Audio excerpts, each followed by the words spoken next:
Imagine an electric current as a physical journey. When it travels through the atomic structure of a standard copper wire, it races forward effortlessly, moving from atom to atom without losing its momentum. But if that same current hits a dense layer of rubber, the journey stops immediately. The charge hits a molecular wall and completely dissipates. Between these two extremes, there is a third path. If you send that pulse into a highly ordered grid of silicon, it doesn't race endlessly, and it doesn't die instantly.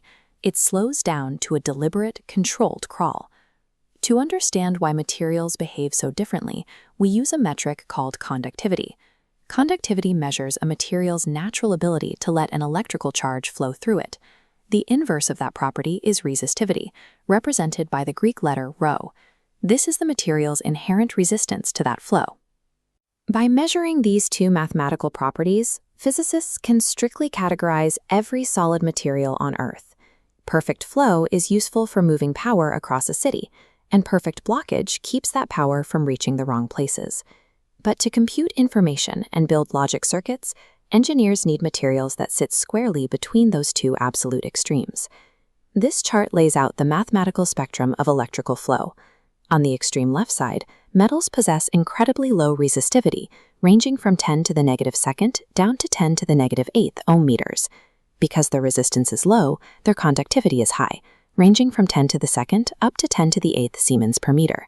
This makes metals the ideal standard for wires and cables. Jump to the far right side of the spectrum and we find insulators. Their resistivity is massive, sitting between 10 to the 11th and 10 to the 19th ohm meters.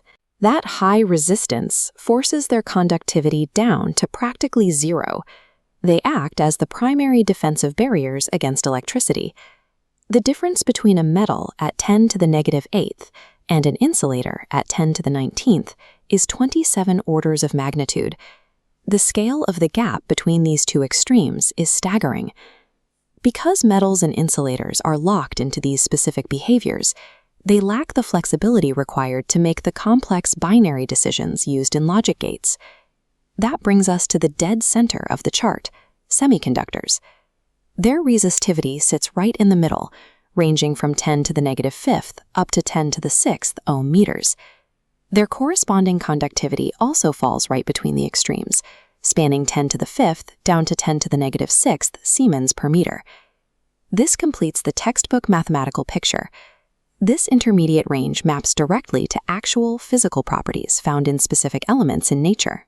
If you look at the periodic table, two elements prominently fit this exact mathematical profile: silicon and germanium.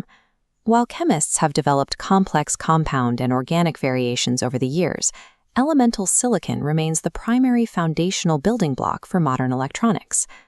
Ultimately, semiconductors represent a completely standalone category of matter, possessing unique characteristics that neither pure metals nor insulators can duplicate. Sitting directly in this mathematical middle gives engineers exactly what they need: a baseline flow that is weak enough to stop, but strong enough to push when required. Why is a material with medium flow better for building computers than one with perfect flow? Because semiconductors sit exactly balanced between conducting and insulating, their internal electrical properties are highly sensitive to outside influences. Introducing a simple excitation, like a small applied voltage, heat, or a subtle flash of light, drastically alters the number of electrons flowing through the material. Compare that to the rigid extremes. A copper wire will always conduct, and rubber casings will always insulate, regardless of small external changes in temperature or voltage.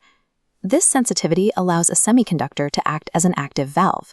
It gives engineers the ability to turn electrical flow on and off on command.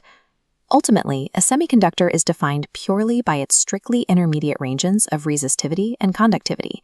This controllable mathematical sweet spot is the physical basis for every transistor in existence today. Without materials that naturally exist in this specific 10 to the negative fifth to 10 to the sixth resistivity range, microchips and digital logic would be impossible.